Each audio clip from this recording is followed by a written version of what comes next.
시청자 여러분 안녕하십니까? 1월 22일 월요일 KBC 뉴스와이드 시작합니다. 총선이 80일이 채 남지 않은 가운데 정치권이 연일 혼돈에 휩싸여 있습니다. 지난 주말 이준석 대표가 이끄는 개혁신당이 깃발을 올리면서 총선에서 제3지대가 어느 정도 지지를 받을 수 있을지 관심이 커지고 있습니다. 총선 후보 공천 작업에 들어간 더불어민주당은 개파 간 갈등이 더욱 치열해지고 있습니다. 하지만 무엇보다 윤석열 대통령과 한동훈 국민의힘 비대위원장의 충돌이 알려지면서 정치권 이슈에 블랙홀이 되고 있습니다. 뉴스와이드, 오늘은 더불어민주당 윤영덕 원내대변인과 함께 총선을 앞둔 정치권 이야기 분석해 보도록 하겠습니다. 의원님 안녕하십니까? 안녕하십니까. 반갑습니다. 네. 자, 오늘 민주당 원내대변인이시지만 사안이 사안인 만큼 여당 이야기를 좀 먼저 나눠봐야 될 것 같습니다.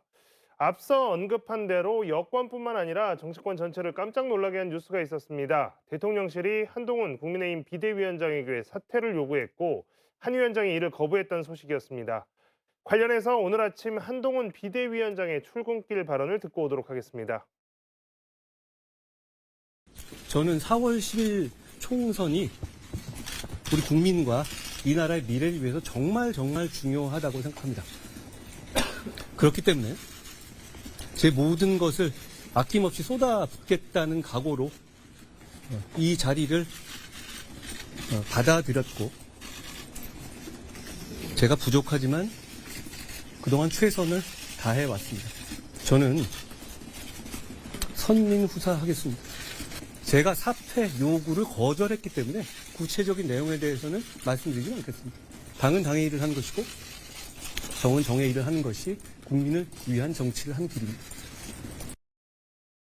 네. 한 위원장 지금 취임한 지 정확하게 한 달 딱 됐는데요. 윤 대통령의 아바타라고 한때 불릴 정도였는데 대통령과 이렇게 대충돌 예상하지 못한 상황 아닌가 싶습니다.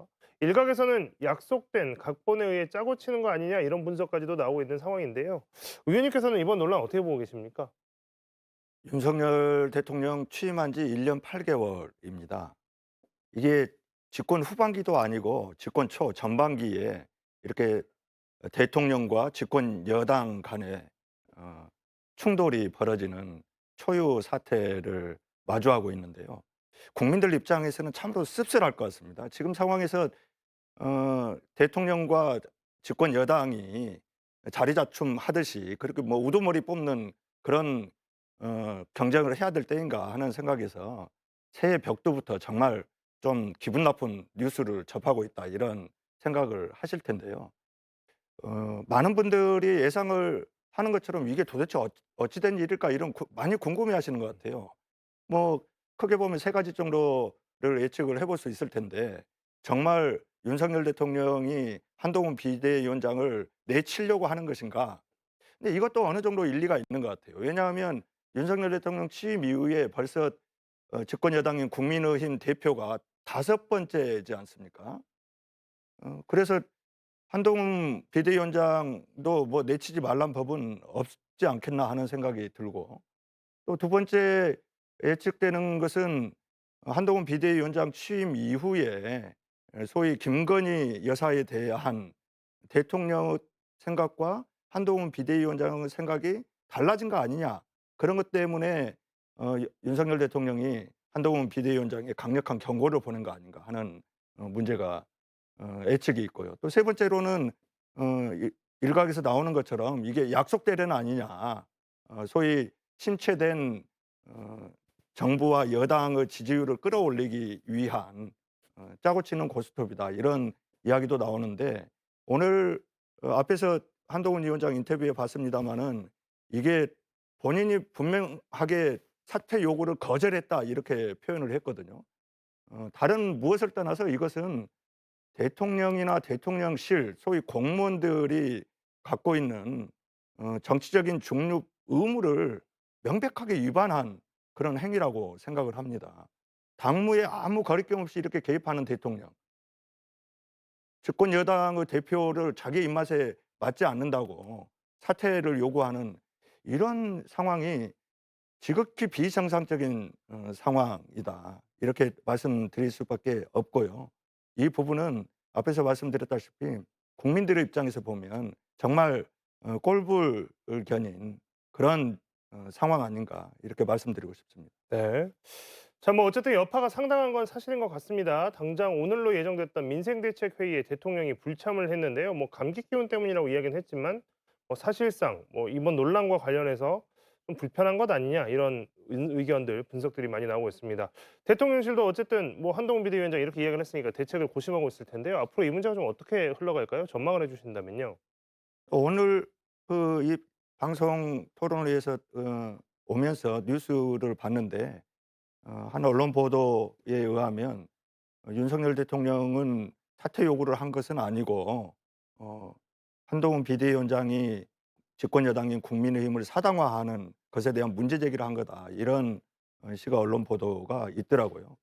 아마도 봉합을 시도하려고 하는 것 아닌가 하는 생각이 드는데 무엇보다도 총선이 뭐 80일도 남지 않지 않았습니까? 그런 상황에서 대통령과 집권 여당 대표 간의 갈등은 아무래도 국민의힘 입장에서는 총선에 악재로 작용할 수밖에 없는 상황이다 보니까 그런 뭐 워딩인지 아니면 또 다른 뭔가가 있는 건지는 좀 더 지켜봐야 할 텐데요. 근데 지난 대통령 선거 때 어 대통령 후보였던 윤석열 후보와 이준석 그 당대표 간의 그 갈등, 그 봉합 과정이 이렇게 데자뷰처럼 떠오르는 것 같아요. 이것도 또 한동훈 비상대책위원장과 대통령이 극적인 어떤 화해를 통해서 국민들에게 뭔가 좋은 메시지를 전달을 하려고 하는 의도가 있다고 한다면 이건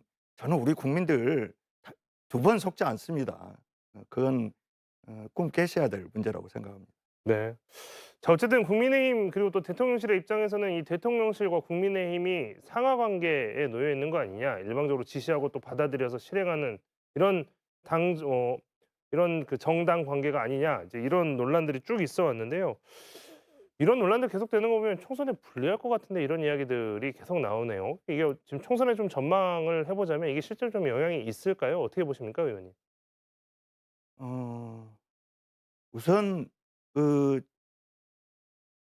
대통령실과 국민의힘 간의 관계가 단지 상하 관계를 넘어서는 것 같아요, 제가 봤을 때는. 저는 그렇게 표현을 하고 싶은데 이건 완전히 수직적 종속 관계다. 그렇기 때문에 국회가 제 역할을 할 수 없는 상황을 국민의힘이 만들어 왔고 앞으로도 그럴 것이라고 하는 것에 있어서 대단히 국회의원 한 사람으로서 염려가 되는 부분입니다. 그동안 국민의힘이 해왔던 행태를 보면 김건희 여사의 이름 세 석자도 입에 올리기 두려워하는 이런 상황에서 김건희 여사와 검찰 카르텔을 방탄하는 그런 방탄 정당의 역할을 하고 한동훈 비대위원장은 취임 이후에 어 했던 일이라고는 제가 기억하기로는 뭐 앞에서 앵커도 말씀을 하셨습니다마는 "윤석열 아바타다." 또 "김건희 호위무사다." 이런 비아냥을 들었지 않습니까? 저는 거기에서 크게 벗어나고 있지 못하다 이런 평가를 하거든요. 근데 이 상황에서 대통령과 한동훈 비대위원장 간의 갈등이 증폭되면서 마치 집권 후반기 레임덕을 보는 것 같은 그런 상황이 발생을 한다고 하면 이거는 뭐 대통령한테도 결코 좋을 리가 없을 것이고 국민의힘의 총선 전략에도 엄청난 차질이 불가피할 것이다. 결국 국민의힘으로서는 악재가 될 수밖에 없는 상황이라고 할 수 있겠죠. 네. 자, 이제 민주당 이야기로 좀 넘어가 보겠습니다. 사실 이제 민주당도 상황이 녹록지만은 않습니다. 총선을 앞둔 공천 다툼이 이제 친명이냐 비명이냐에서 이제 친문까지 등장을 하고 있는 이런 계파 갈등의 전선이 좀 넓어지고 있는 상황인데요. 현역 의원들이 워낙 많다 보니까 친명 인사들이 비명계 현역 의원들의 지역구 출마를 선언하고 있고 또 친문계의 불출마를 촉구하고 있는 상황도 일어나고 있습니다. 당내 상황에 대해서 원내대변인이시니까 어느 누구보다 좀 많이 알고 계실 텐데 이런 거 좀 우려하시는 시각이 있는데 이 부분에 대해서는 뭐라고 이야기하시겠습니까?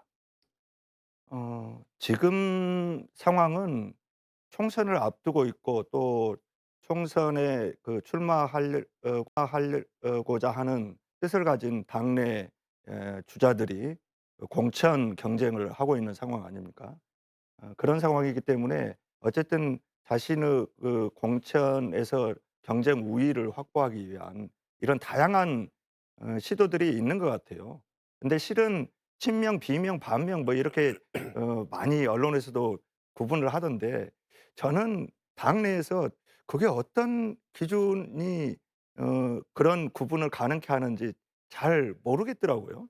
예컨대 뭐 저를 예로 들어보자면 저 같은 경우에는 대통령 후보 경선에서 이재명 캠프, 열린 캠프 당시 국민소통 본부장을 하고 또 어 이재명 대표가 당대표 취임한 이후에 중앙당 다문화위원회 위원장으로 임명되고 지금은 이제 원내 대변인으로서 지도부 역할을 하고 있는데 어떤 언론에서는 저조차도 비명으로 분류를 하니까 저는 지금 상황에서 우리 당인 무엇보다 중요한 것은 통합이라고 생각을 하고요. 지금의 윤석열 정권의 그 무도한 행태를 심판하고자 하는 국민적 열망을 받들기 위해서는 하나 된 모습으로 총선에서 반드시 승리해야 된다. 그 승리를 위해서는 결국 필요한 것이 혁신이겠죠. 그래서 그 혁신 경쟁이 본인의 능력과 또 본인이 제시하는 정책적 비전 이런 것으로 이루어졌으면 좋겠다. 누구하고 친하느냐 아니냐 하는 그런 것으로 경쟁 우위를 확보하려고 하는 그런 경쟁을 하다 보면 국민들로부터도 우리 민주당 전체가 신뢰를 얻기 힘들 것이다. 이런 말씀을 드리고 싶습니다. 네. 자, 근데 방금 의원님도 통합이 역시 가장 중요하다 이런 말씀해 주셨는데요. 이거 뭐 사실 어제 오늘 일은 아니죠. 민주당 내에서 굉장히 당 지도 그렇고 이재명 당대표도 그렇고 통합에 대해서만큼은 굉장히 또 진지하게 이야기를 하고 또 중요성을 여러 번 강조하고 있는 상황입니다. 그런데 이게 과연 이제 공천 시기로 넘어가면서 통합에 어떤 파열음이나 균열음이 나지 않을 수 있을까라고 하면 또 그거 너무 순진한 이야기 같고 동상이몽이 아닌가 이런 지적들도 나오고 있는데요. 이런 가운데 임혁백 민주당 공관위원장이 시스템 공천 기조를 분명히 하겠다 이걸 다시 한번 강조했습니다. 그러면서 중진 의원들에 대해서는 스스로 판단을 맡기겠다 이런 말도 했는데요. 관련 발언 직접 듣고 다시 이야기 나누도록 하겠습니다. 386은 586은 안 된다. 아니면 뭐 3선 이상 안 된다. 무슨 이런 올드보이 안 된다. 이런 거 없고요. 그분들을 어떻게 차별하는 어떤 그런 어떤 기준을 세운 바도 없고 앞으로도 세우지 않을 것입니다. 뭐 불출마 이렇게 결정을 내리는 거. 뭐 그것은 뭐 저희가 어떻게 할 수 있는 것도 아니고 그러니까 그것은 뭐 괜찮다고 생각합니다. 네. 앞서 국민의힘은 동일선거구 3선 이상의 15% 감점하는 공천 룰을 내놓기도 했었고요. 임 공관위원장은 일괄적인 불이익보다 각자가 공천 기준에 맞는지 스스로 판단을 해서 국민의 선택 대상이 되지 않는다면 물러서 주는 것이 좋지 않겠냐 이렇게까지 말했습니다. 자, 무슨 뜻이었을까 여러 해석도 나오고 있는데 의원님께서는 지금 공관위원장의 발언 또 공관위의 방침 같은 건데요. 어떻게 보셨습니까? 민주당이 공천 과정을 공정하고 투명하게 하기 위한 그런 노력들을 예전부터 오랫동안 해왔습니다. 시스템 공천이라고 저희들이 명명하고 있는 그런 공천의 틀이 실은 지난 그 총선 때 2020년이죠. 그때 조금 완결적인 모습을 갖추게 됐거든요. 그 시스템 공천이 있었기 때문에 어떻게 보면 정치에 처음 도전한 저 같은 사람도 그 공천 경쟁에서 경선에서 승리를 해서 또 본선에서 국민들의 지지를 받을 수 있었다고 저는 생각을 하는데 아직도 그 시스템 공천의 여러 가지 좀 부족한 부분이 있을 겁니다. 그 부족한 부분을 채워서 좀 더 완결적인 그 공천 제도 하에서 공정하고 투명한 경쟁을 하게 되면 선수나 뭐 연령대 이런 것들로 특정한 기준을 정해서 배제를 한다거나 이런 방식보다는 그런 정해진 룰에 따라서 누구나 자유롭게 경선에 참여하고 선택받은 사람이 본선에 진출할 수 있는 이런 제도로 가는 것이 옳지 않겠느냐 하는 것이 임혁백 공관위원장님의 말씀이라고 생각을 하고요. 그럼에도 불구하고 국민들은 늘 새로운 인물들을 원하고 있고 또 국회나 정치권에 대한 불신이 워낙 크다 보니까 새로운 인물에 대한 기대도 또 큽니다. 이제 그런 국민들의 말씀도 좀 소중하게 받아들이는 것이 필요하다고 생각이 들고 그래서 이번에 22대 그 총선 공천을 할 때는 국민 참여 공천제라고 하는 그 제도를 새롭게 시도를 하고 있습니다. 이제 그 과정을 통해서 국민들이 어떤 사람을 새로운 인물로 보는지 또 민주당과 공천 과정에서 어떤 것들이 평가에서 좀 더 중요하게 다뤄져야 되는지 이런 의견들을 제시해 주시면 시스템 공천 과정이 좀 더 공정하고 투명하게 될 수 있지 않을까 그렇게 기대하고 있습니다. 방금 이제 의원님께서 국민참여 공천제 도입 이야기를 하셨는데요. 오늘 민주당 공관위가 국민참여 공천제를 정식으로 도입했습니다. 처음 들어본 용어니까 생소합니다. 간단하게 좀 짧게 알아듣기 쉽게 좀 설명을 해주신다면 핵심이 뭡니까? 지금 민주당이 하고 있는 시스템 공천은 국민들이 참여하는 공천이거든요, 실제. 왜냐하면 국민 여론조사가 50%가 반영이 되지 않습니까? 근데 이번에 새롭게 시작하는 국민 참여 공천제는 공천의 기준을 국민들이 제시하게 한다 하는 것이죠. 예를 들어서 민주당 당원 당규에 보면 정체성, 기여도, 의정활동, 도덕성, 여론조사, 면접 이것을 각 평가 비율을 배정을 해서 100점 만점으로 평가를 하는데 그러면 정체성에서는 어떤 것들을 주요하게 평가를 해야 되는지 기여도에서는 어떤 역할을 한 사람을 좀 더 우대를 해야 될 것인지 뭐 이런 것들을 오늘부터 이제 국민들로부터 제안을 받거든요. 이제 그런 기준을 국민들이 제시를 해 주시면 공관위원들이 이후 공천 심사를 진행하는 데 있어서 국민들이 제시한 기준을 토대로 평가를 진행하게 되는 것이 바로 국민 참여 공천제입니다. 네. 뭐 새로운 시도인 만큼 많은 관심이 쏠릴 것으로 예상이 됩니다. 자, 대통령실과 여당의 갈등 뉴스가 워낙 커서 좀 관심에서 빗겨난 느낌은 있지만 지난 주말에 또 대형 이슈가 하나 있었습니다. 바로 이준석 전 국민의힘 대표가 이끄는 개혁신당이 창당했습니다. 이번 총선에서 제3지대 영향력이 주요 변수로 꼽히고 있는데요. 파괴력이 어느 정도가 될지 여러 의견이 분분합니다.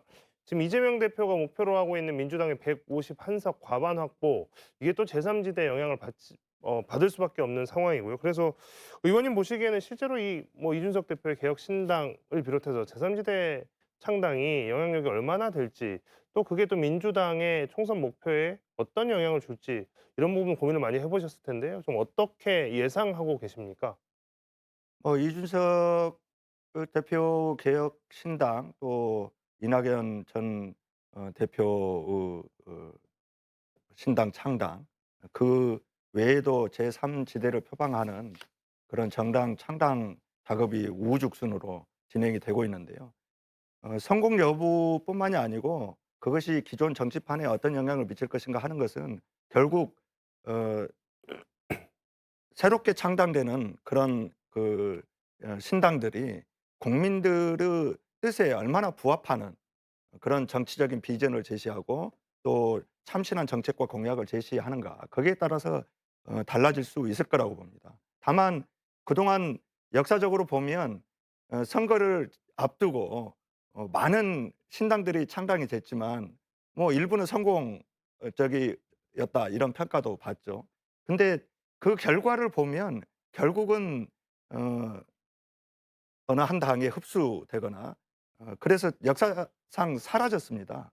그래서 그런 것으로 봤을 때 이 개혁 신당을 비롯한 제3 지대의 그런 시도도 국민들의 선택을 받는 그런 과정에서는 정말 험난한 그런 노력을 해야 될 것이다 하는 생각이 들어집니다.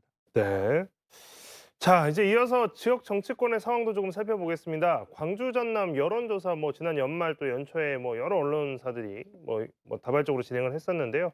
전반적으로 분석을 해보면 현역 의원들이 좀 고전하고 신진 인물들이 조금 약진하는 모양새다 이렇게 이야기를 할 수 있을 것 같습니다. 접전 지역도 근데 또 워낙에 많고요. 지역 분위기가 굉장히 복잡한데 의원님께서는 이 광주 전남 분위기 좀 어떻게 보고 계십니까? 아무래도 저도 이제 지역 활동을 하다 보면 주민분들과 많은 대화를 나누게 되는데요. 어 결정적으로는 대선 패배 이후에 현역 의원들에 대한 불만 지수가 높아졌습니다. 그리고 또 하나는 21대 총선에서 대폭적인 물갈이가 있었지 않습니까? 그 이유는 저희 국민의당으로 갔던 의원들과의 경쟁에서 소위 신인들이 승리를 하면서 민주당이 압도적인 그런 결과를 만들어 냈었죠. 그러다 보니까 아무래도 중앙 정치 무대에서 우리 광주나 호남 정치에 대한 기대치가 높은데 그런 것들을 제대로 보여주지 못한 이런 것들에 대한 결과로 전반적으로 보면 현역 의원들의 인기도는 아무래도 어 다른 지역에 비해서 좀 낮은 편이고, 또 반면에 우리 그 지역민들의 호남 정치에 대한 기대 또 바램 그 요구치 이런 것들은 높아져 있는 상황입니다. 왜냐하면 대선에서도 졌는데 총선에서까지 이건 뭐 좋지 않은 결과를 내면 이건 자존심과 관련된 문제이기도 하고요. 또 윤석열 정부 폭정을 제대로 견제하기 위해서는 이번 총선에서 민주당이 반드시 승리해야 된다 이런 열망도 있으시기 때문에, 그런 데서 어떤 인물로 그런 압도적인 승리를 만들어낼 수 있을 것인지 이런 고민들을 우리 지역민들이 하고 계신 거 아닌가 하는 생각이 들어집니다. 네. 뭐 광주 전남 지역이야 뭐 이전부터 본선보다 어떻게 보면 민주당 입장에서는 경선이 더 치열한 지역이었던 곳인 건 맞고요. 또 그만큼 방금 이제 말씀해 주신 것처럼 지역민들의 요구치, 눈높이가 높아졌다라고 하는 분석도 귀담아 들을 필요가 있을 것 같습니다. 의원님 지역구인 광주 동남갑 선거구도 지금 굉장히 치열한 곳 중에 한 곳으로 알려져 있습니다. 그렇습니다. 예. 뭐 여기 뭐 여러 지금 뭐 여러 후보들이 굉장히 지금 다 선전하는 것으로 나오고 있는데요. 어떤 전략으로 지금 이제 그 선거 경선 또 이렇게 준비 중이신지도 좀 궁금합니다. 제가 4년 전에 선거를 치러 보니까 무엇보다 중요한 것은 제가 갖고 있는 그 진심 이것을 지역 주민들에게 잘 전달하는 것인 것 같아요. 그런 의미에서 본다면 저도 주자로 뛰고 있기 때문에 저 승리를 일궈내기 위한 뭐 특별한 전략이 있다고 저는 생각하지 않고 최선을 다해서 제 진심을 담은 그런 모습을 보여드려야 되겠다 이런 생각을 하고 있고요. 다만 이런 생각이 들어집니다. 우리 지역민들이 바라는 호남 정치에 대한 기대 그리고 민주당의 역할 이런 것들을 생각을 해 봤을 때 그래도 4년 동안의 의정 활동 경험이 있고 또 윤석열 정부와 싸워 본 그런 경험을 갖고 있는 의정 활동이 있었으니까 재선 3선 의원들이 우리 지역에서도 필요한 거 아닌가 하는 그런 말씀들을 드리고 싶고, 그런 것으로 더 잘해 보겠습니다. 이런 말씀을 드리면서 선거운동하고 있습니다. 네. 자, 뭐 의원님 지역구는 아니지만 또 최근에 광주에서 또 가장 또 많이 눈에 띄는 지역구가 돼 버렸습니다. 광주 서구 을 지역구 이야기를 또 안 해볼 수가 없는데요. 이게 광주 전남에서 유일하게 전략 선거구로 지정됐습니다. 이게 전략 선거구가 뭐 전략 공천의 대상이 된다 이런 건 아닙니다. 어 기존에 있던 현역 의원이 다른 정 탈당을 했다거나 이제 뭐 이랬을 경우에 아니면 불출마를 선언했다거나 이랬을 경우에 전략 선거구로 지정이 되는데, 광주에서는 또 광주 전남에서는 광주 서구을 지역이 지금 유일하게 전략 선거구로 지정이 됐습니다. 자, 유력 여성 정치인 전략 공천설도 나오고 있고 제3의 인물이 나올 수도 있고 뭐 여러 가지 이야기들이 나오고 있습니다. 왜냐하면 전략 선거구는 방금 말씀하신 것처럼 전략 공천이 확정된 지역은 아니라고 하더라도 일단 여기에 대해서는 기존의 룰이 아닌 뭔가 좀 더 특별한 특정한 룰을 가지고 경선을 하고 후보를 추천할 수 있게 돼 있기 때문입니다. 이미 선거운동에 뛰어든 후보자들이 많은 상황이어서 반발도 좀 나오고 있고 또 후보자들이 아전 인수식으로 이것은 나를 위한 전략 선거구 지정은 나에게 유리하다 뭐 이렇게 좀 이야기 많이 하고 있습니다. 선거구는 아니시지만 또 이제 당내 지도부시니까 이 부분에 대해서 우려도 많이 있고 또 여러 가지 해석이나 추측도 많이 있는데 이 부분에 대해서는 어떻게 유권자분들이 좀 이해를 하고 넘어가면 될까요? 또 어떻게 진행이 될까요? 네, 우선 말씀을 해 주셨는데 전략 선거구로 지정이 됐다 그래서 전략 공천을 하는 것은 아닙니다. 앞으로 이제 공관위가 정무적인 판단 그리고 지역 여론 특히 또 광주 정치가 차지하는 민주당 내에서 그 위상이 대단히 중요하기 때문에 그런 것들을 종합적으로 고려해서 어떤 방식으로 이 서구울 공천을 결론 지을 것인지 하는 그런 논의를 진행을 할 텐데요. 제가 봤을 때는 무엇보다 중요한 것은 지역민들의 그런 여론이라고 생각을 합니다. 그동안 또 표밭을 일구었던 당내 주자들이 있기 때문에 그분들과 함께 호흡하면서 또 뭔가 서구을에 대한 새로운 기대를 갖고 있었던 지역민들 입장 이것을 좀 중요하게 공관위도 판단을 기준으로 삼지 않을까 하는 생각을 해봅니다. 네. 자, 오늘 윤영덕 민주당 원내대변인과의 이야기는 여기까지 듣도록 하겠습니다. 의원님 고맙습니다. 감사합니다.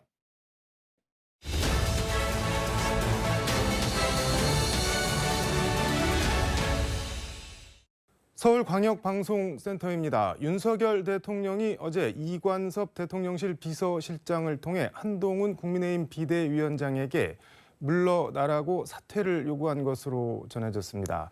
한동훈 위원장은 관련 보도가 나간 뒤 기자들에게 알림 문자를 보내 국민 보고 나선 길 할 일 하겠습니다라고 사퇴 거부 의사를 공개적으로 밝혔습니다.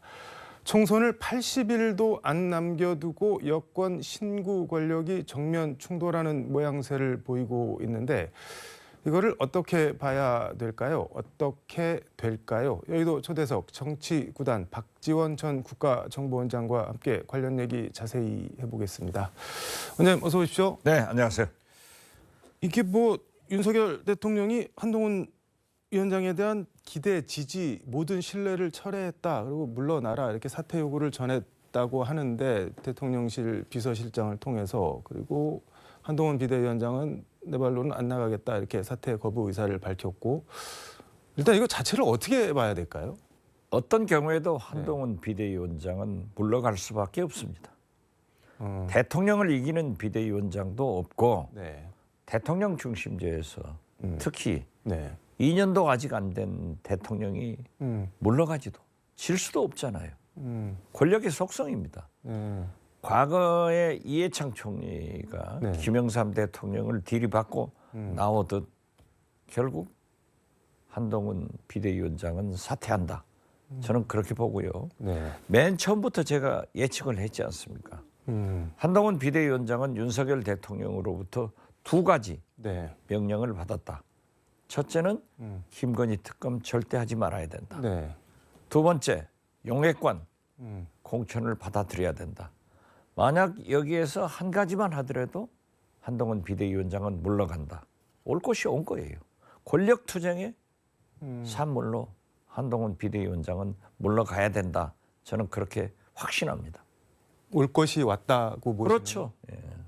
근데 지금 사퇴 이유를 보면은 표면적으로는 김경률 회계사 마포을 사천 그런 얘기가 나오는데 안에는 김건희 여사에 대해서 약간 좀 한동훈 위원장이 기류가 좀 바뀐 거 아니냐 가능하면 좀 사과를 하는 쪽으로 이런 뉘앙스를 풍기는 듯한 발언을 하니까는 대통령실에서 즉각 반응을 보였다는 건데 아무리 그렇다고 하더라도 선거 80여일 앞두고 여당 비대위원장을 나가라 이렇게 할 만한 사안인 건가요, 이게?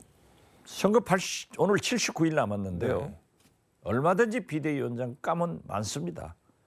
그렇기 때문에 윤석열 대통령으로서는 대통령 권한과 네. 영부인을 지켜야 되기 때문에 어떠한 것도 용납하지 않는다. 제가 이번에도 쪽집게처럼 맞췄습니다. 어떤 거요? 한동훈 비대위원장이 두 번 명령을 거역해서 나갈 수밖에 없다. 총선 전에. 그리고 이미 제가 얘기했지 않습니까?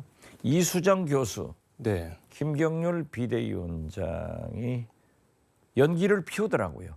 즉 김건희 여사의 대국민 사과 네. 검토해야 된다라고 했을 때 한동훈 비대위원장은 군부를 떼요. 그래서 저는 이수정 교수나 김경률 비대위원을 김건희 여사가 공천 줄까? 실제로 나타났잖아요. 지금 보면은 권력 투쟁입니다. 이조 시대 사극 네. 중전마마에게 거역을 했다가 어떤 결과가 나왔어요. 그렇기 때문에 저는 어떠한 경우에도 네. 한동훈 비대위원장은 물러가지만은 한동훈 비대위원장이 일찍 네. 여의도 문법을 잘 공부를 했더라고요. 명령이 복종하는 것은 서초동 사투리입니다. 네. 형식적으로는 실패를 한다고 하더라도 네. 한동훈의 미래는 열릴 수도 있다.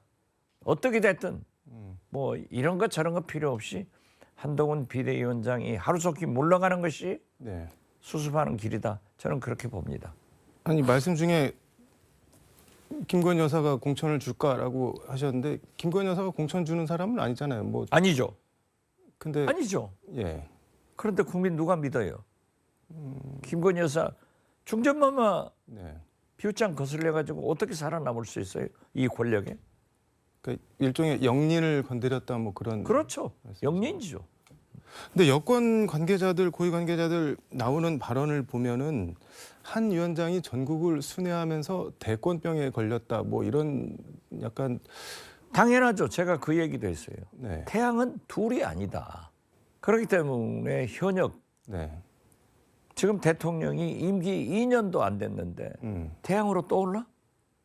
이건 권력에서 볼 수가 없는 거죠. 그렇기 때문에 한동훈 비대위원장도 자업자득한 게 많다. 저는 그렇게 봐요.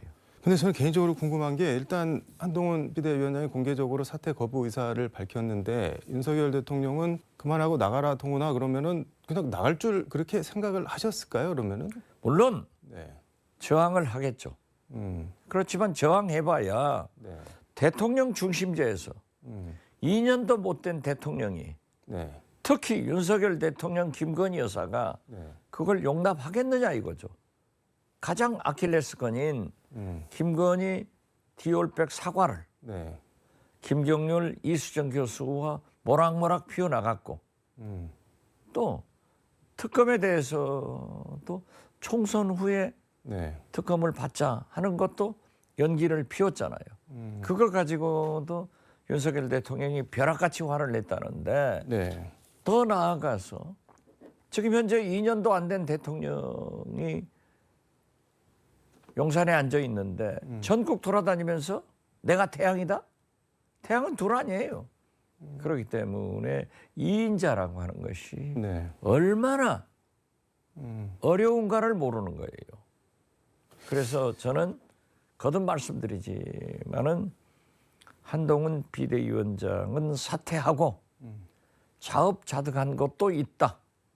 그렇지만은 우리 국민들이 볼 때 네. 윤석열, 김건희 대통령 네 분이 저렇게 해서 되겠느냐 하는 의문은 남아요.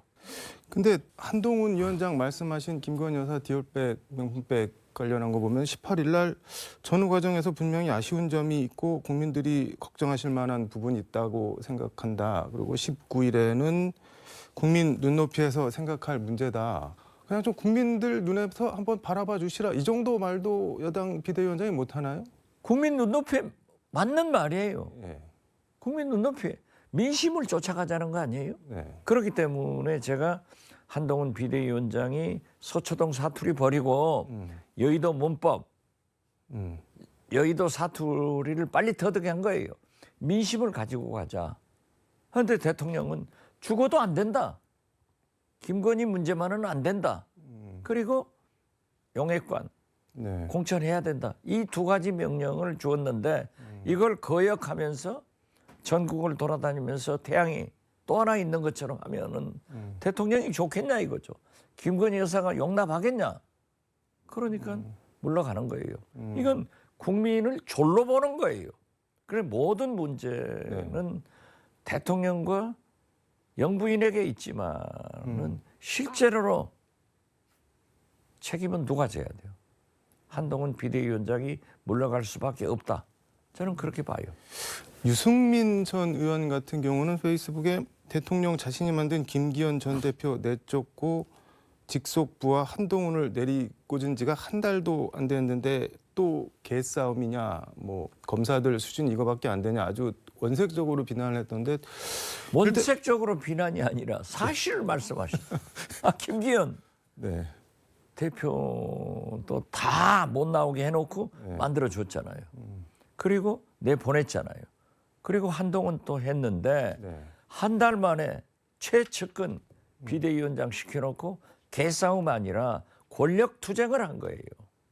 옛날 네, 사극에서 보는 중전마마의 영린을 건드려가지고 네. 나가야 되는. 그럼 우리 국민은 뭐예요? 대통령 말씀을 믿어요? 믿지 말아요. 불행한 거죠.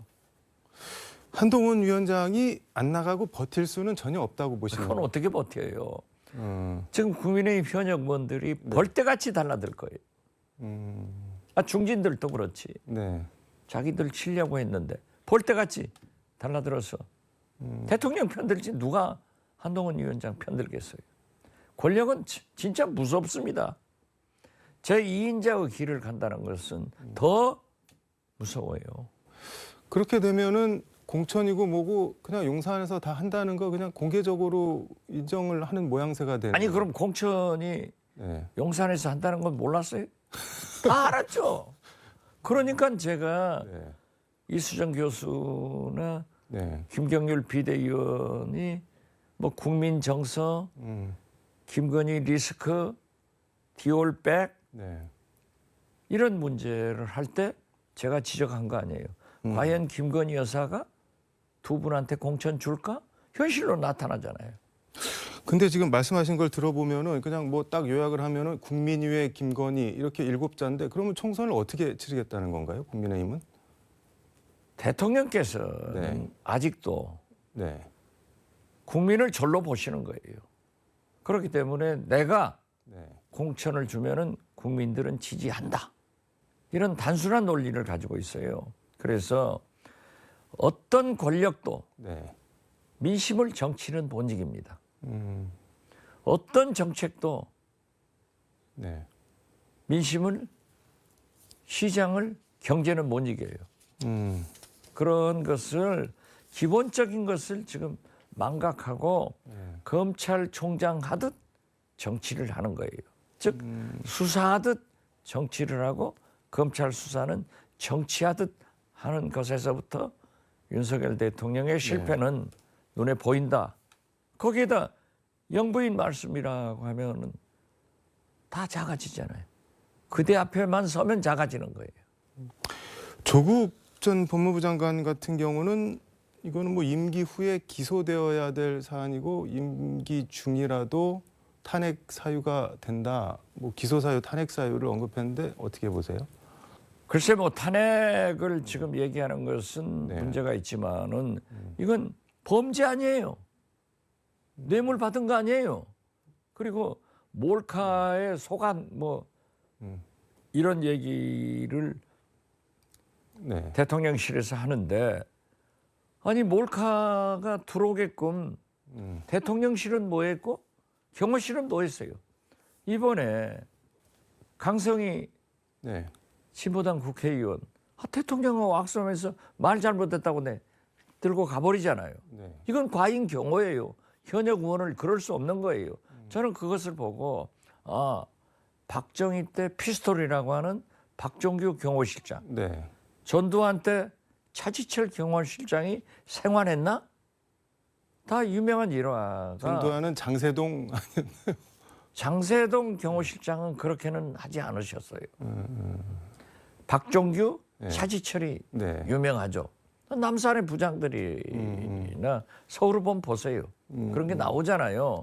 그런데 어떻게 됐든 현역 의원한테 그렇게 한 것은 잘못 아니에요. 이런 철권 정치를 하는 사람들이 과연 짐이 국가다. 루이 13세 같이 정치를 하시는 윤석열 대통령과 김건희 영부인한테 영린 건든 거 아니에요. 그렇기 때문에 이건 끝났다. 저는 그렇게 봐요. 그러니까 조국 전 장관 얘기는 명백한 당무 개입이다, 불법이다. 그래서 당연한 거죠. 그래서 그게 탄핵 조국 전 사유라고 자꾸 장관의 얘기를 말씀이 하는데, 예. 하나도 틀린 게 없어요. 당연한 거죠. 국민이 다 그렇게 생각해요. 그 민주당은 어떻게 대응을 해야 되나요? 그럼 이 사안에 대해서? 민주당은 뭐 굿이나 보고 떡을 먹는 게 아니라 네. 제1야당으로서 당당하게 대통령 영부인에 대해서 사과로 끝나요? 그러면은 5천만 국민이 다 죄 짓고 나서 사과하면 끝나나요? 그렇기 때문에 특검을 네. 강력하게 추진해서 네. 어떤 경우에도 디올백 이런 문제도 특검에 포함해서 명명백백하게 국민 앞에 의혹을 밝혀내도록 하는 것이 민주당의 일이다. 저는 그렇게 봅니다. 뭐 이런 와중이라는 표현이 좀 그렇지만 올해 신년 기자회견을 윤석열 대통령이 뭐 KBS나 국영 KTV 같은 데랑 단독 인터뷰하는 걸로 대체하는 걸 뭐 검토하고 있다 그런 보도들이 있던데 작년에도 신년 기자회견 안 하고 조선일보 단독 인터뷰로 가름을 했는데 뭐 이 정도 뭐가 터졌으면은 그냥 좀 허심탄회하게 기자회견 같은 걸 좀 하는 게 맞는 거 아닐까요? 대통령께서 용산으로 옮긴 이유가 국민과 소통하기 위해서 네. 도스태핑하기 위해서 옮겨신다고 했잖아요. 네. 안 해버렸단 말이에요. 지금 일방적으로 TV 와서 말씀하는 것 네. 이것만 있지 국민의 소리를 들으려고는 하시지 않아요.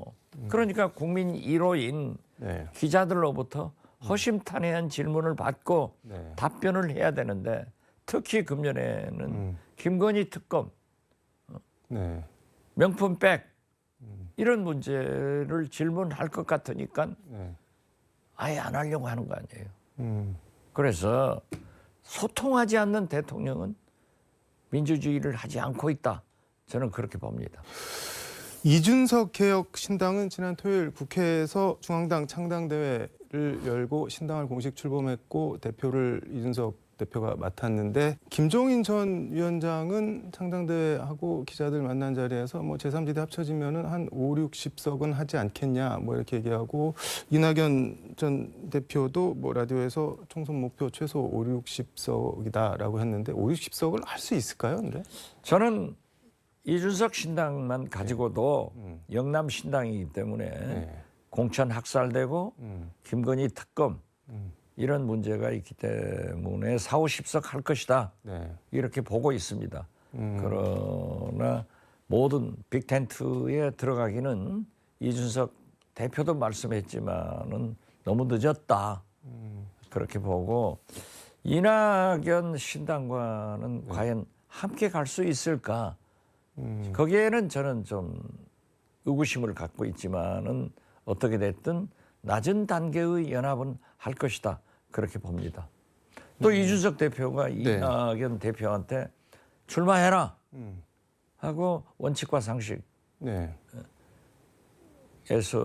광주에서 출마해라.